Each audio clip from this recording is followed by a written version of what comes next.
Glenise and Dennis were unable to park where everyone else could.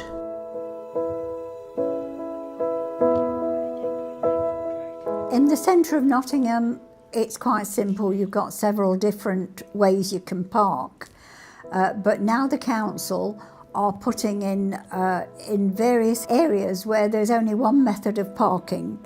You've got to have both a mobile phone, and you've got to have an email address, and you've got to have a credit card or a debit card.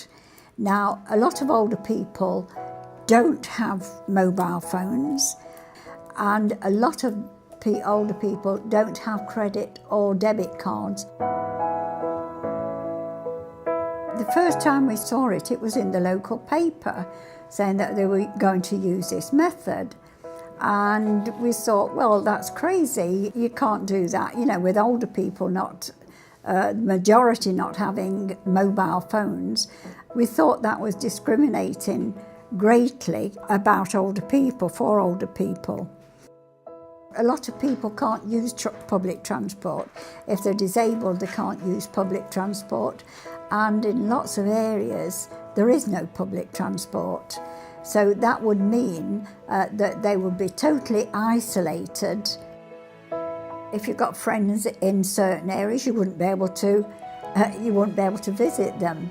If they were unable to go out in the car, they'd get isolated. There's all implications like this. Well, I have to attend from time to time, unfortunately, the city hospital, and parking is difficult in hospital grounds. It's very expensive as well. The alternative is to park outside. Now, if I can't park outside on the road because I haven't got the means of paying the charges, then I can't keep my hospital appointment.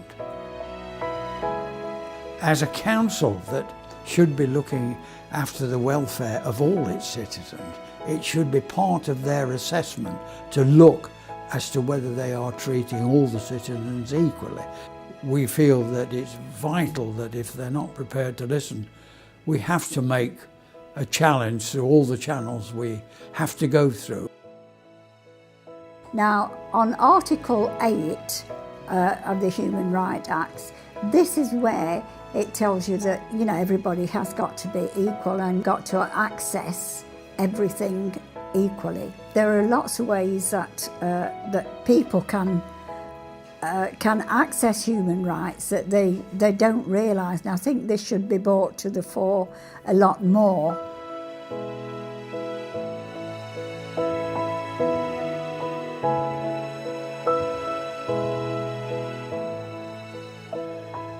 Glenise and Dennis are using human rights to challenge unfair changes to parking rules.